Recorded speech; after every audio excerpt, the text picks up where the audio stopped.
You could play f5 now or one move earlier, so you could play it now. Yeah, this is what I assume is his point.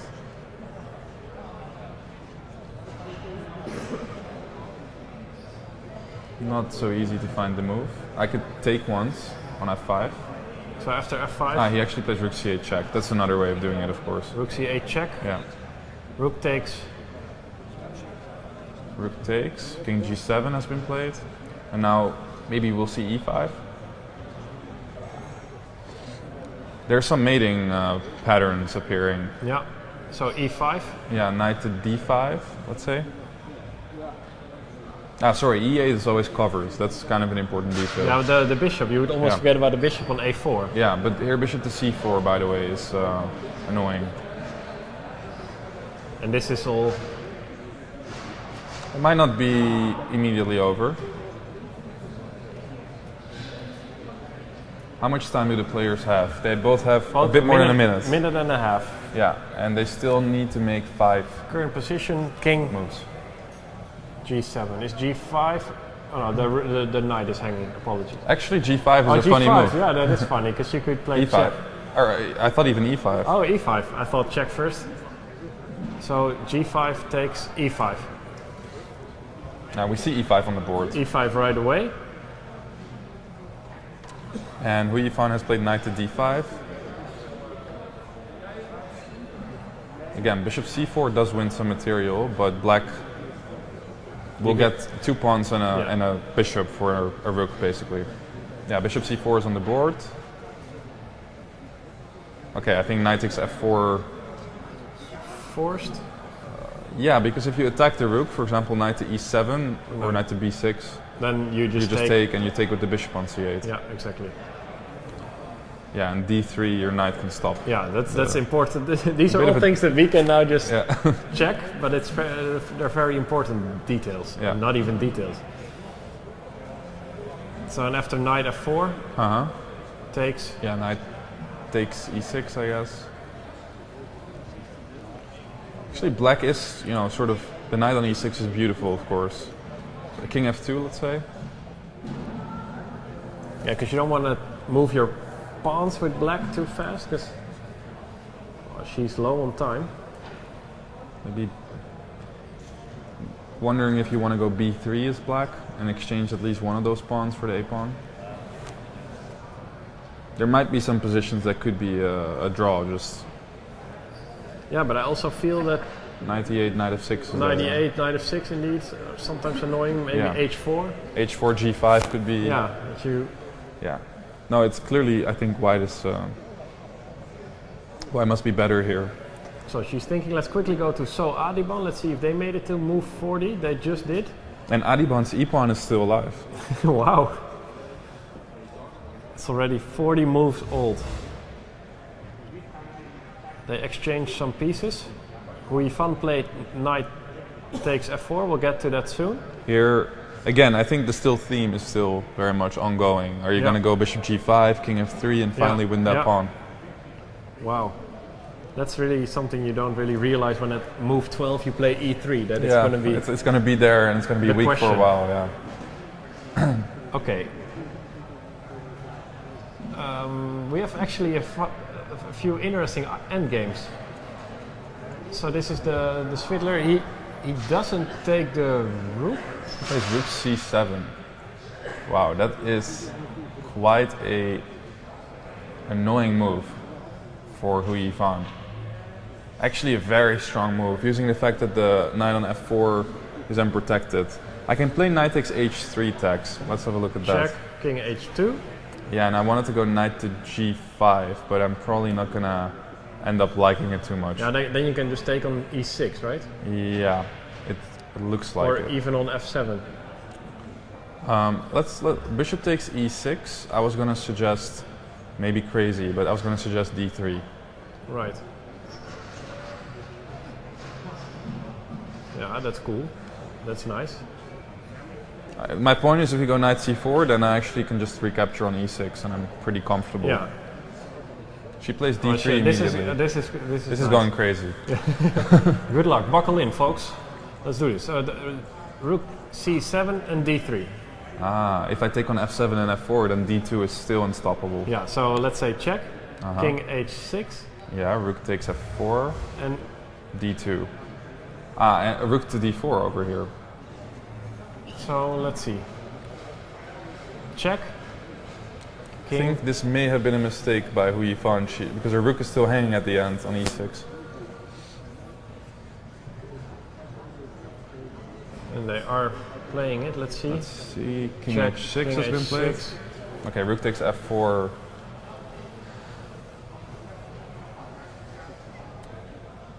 Looks like the given move. It has been played. Rook takes f4. And then should just go for d2 has been played. d2. Rook to d4 will be played. And then you just have to take on... You can't take on d6, that's the problem. Yeah, because the pawn will just promote. I Take don't. on I e5, don't. yeah, that's not... Rook takes d2 is just over. Yeah. I don't see what Hou Yifan has in mind here. Svidler got up. So in this position, a few moves back, instead of d3, first a check, and now you wanted to play d3. No, I wanted to go knight to g5. And my idea was bishop takes e6, d3. One of the things I'm counting on is, for example, if you... Actually, bishop takes f7 tax. Probably this is lost. And she resigned. Yeah. Hou Yifan resigned. This must be lost too. Yeah, I don't think I found a solution. Svidler, who lost quickly yesterday with black against Kramnik, now won again, is back. Yeah, back to Hou Yifan 50. is having a very tough tournament. I think that must be difficult about Bijkazé. I mean, it's beautiful that it's 13 rounds, but when you lose a few games, you're sitting down and the thing you just...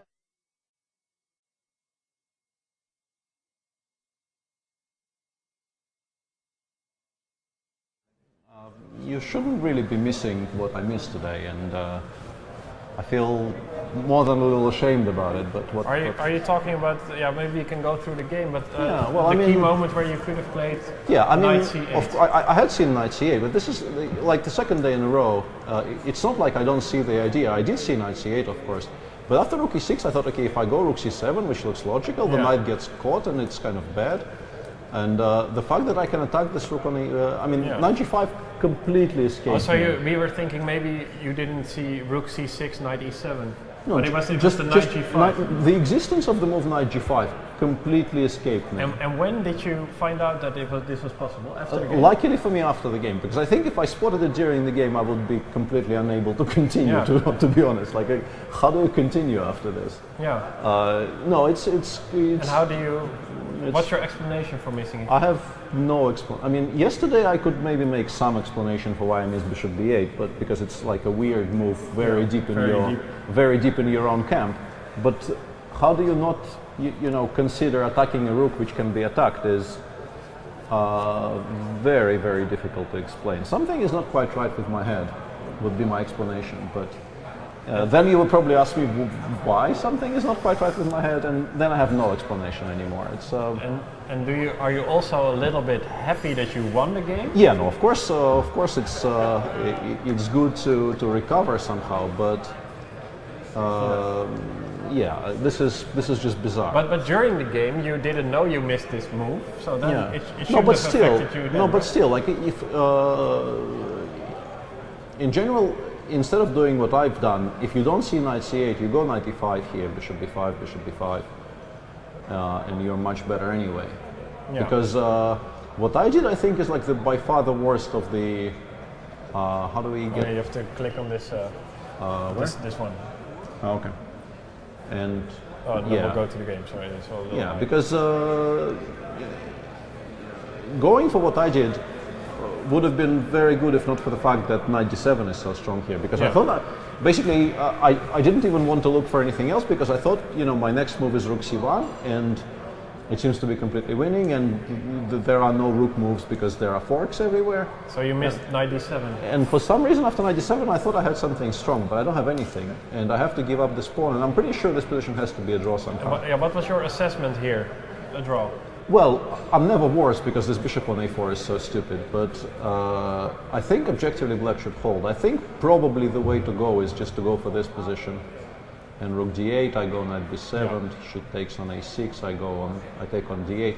And there are a number of things she can try doing here. Rook d6, rook c6 is one idea, to put the rook on the open file, and then basically she will be trying to give up this pawn on b5 for activity. Or another thing is maybe just play rook b6. But then I thought I had this clever idea of going rook b4, and regardless of what black does, I think I can take.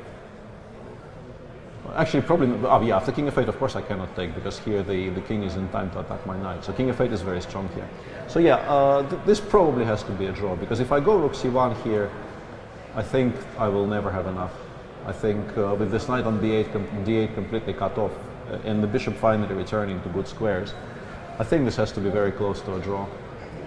No, and my problem was that my original plan was to play rook bc1 here, but then she goes d4, I go g4, trying to get what I got in the game, but unfortunately for me, she has this tactic.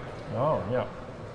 And this is why I had to start with rook c6, so that my knight is protected on d6. Otherwise, there's always this double threat, and black maybe is even better. You also, both of you got into some kind of time trouble. Did that affect your play, or was it? Probably, I mean, for sure, but luckily for me, probably it affected her more than it did affect me, because, even here, I'm not so sure I'm so much better. And I think she still has to go rook e6, but then she was worried about takes, and knight e8 check, probably correctly, actually. But, I mean, king h6, it's still not the end of the world, and it's very important for black to start trading pieces, and I have a feeling she either missed or severely underestimated how unpleasant g4 is here. Yeah. Because knight g7 is not possible because of rook c8 check, she has to go knight f6, and after e4, now suddenly her pieces are very stuck, and I don't know, maybe it's stronger to start with b4 instead of rook e6, but in general I felt this was already quite promising for me. Yeah. To be honest, and you had a very nice move 38, I think. Yeah, rook c7 is a nice touch, because you're of course looking at bishop takes e6. Even there, I have some winning chances, I think, but of course it's a lot more difficult. Like it's not a dead draw, but I feel like black should hold.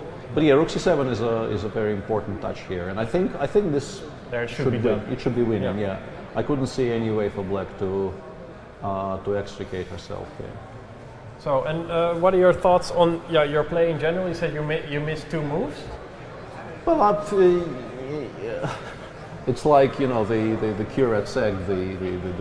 It's good in places, but good in places is not really good enough in a tournament of this strength. And it's something needs to be done about this, because. So and then tomorrow, I bet the resting day comes at a good time for you. Yeah. I'm really looking forward to. What are you going to do to turn things around? I have plans for tomorrow. Yeah, tomorrow is actually well mapped out. Well, do you want to disclose any of it to the public? Well, I'm going to watch the World Championship. There's the World Championship going on. Starts tomorrow in Amsterdam. Hearthstone Championship. Yeah.